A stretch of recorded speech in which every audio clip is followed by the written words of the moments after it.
Well, there it is. It took nearly 4 full quarters, but the Gamecocks finally put away Wofford last weekend, 24-7, which means that Steve Spurrier and his team finished at 7-0 at home. Not too bad. Now, you know, it's the first time they've won 7 games in Columbia since joining the SEC. So although there have been some heartbreaking losses on the road, there are still some areas of distinction for the Gamecocks in their 2012 season. Billy Kohler from the USC blog Leftover Hotdog joins us.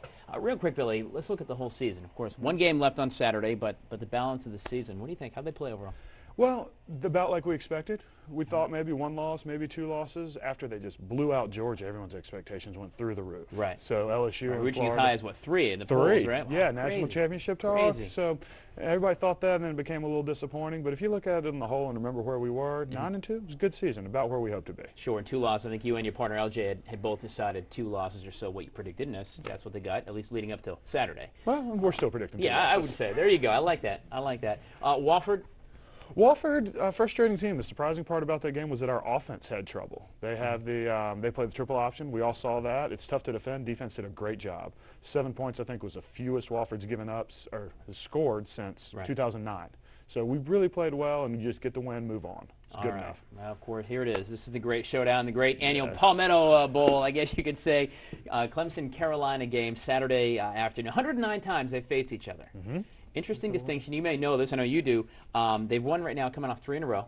This series actually has not been great. 65, 40, and 4 against Clemson. Not been great. No, back in the 60s, 70s, Clemson sure was good, but we're more interested in what's happening this weekend, what happened the last couple of years. I can't remember that far back. Well, this weekend, actually, they have a chance to set another record, or at least meet another record. The last time that USC beat Clemson 4 consecutive years, 1951 through 54. So obviously there's an opportunity for the team to do it again. It hasn't been done for 50 years. Yeah, and that's very important to this year's senior class. They can be the first senior class pretty much ever to do that.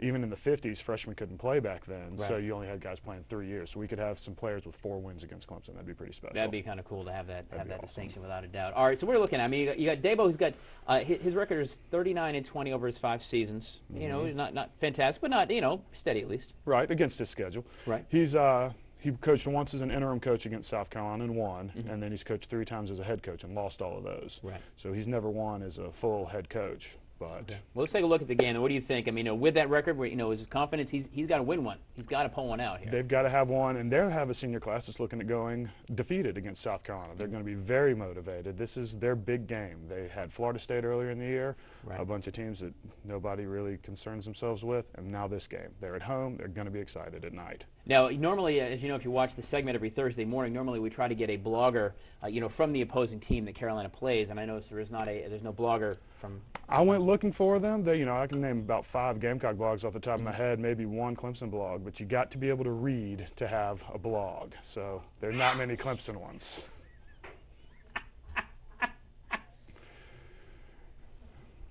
Billy Kohler, Leftover Hotdog. All right, so what's the bottom line? What are you looking for a score?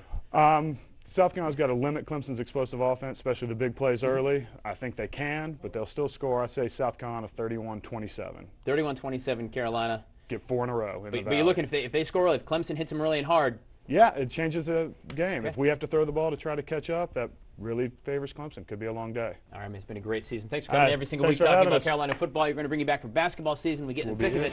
But there you go. You heard it. Carolina Clemson Saturday kickoff 7 o'clock on ESPN. Billy Kohler, Leftover Hotdog. Thank you, my brother. Thank you. Great stuff, man. One more time. All right, guys, we got a lot more coming up. In fact, more singing, more fun, more celebration, what we're thankful for, and of course more news. We're going to check with Ivory Hecker in just a couple of minutes. With a Good Day Columbia comes right back.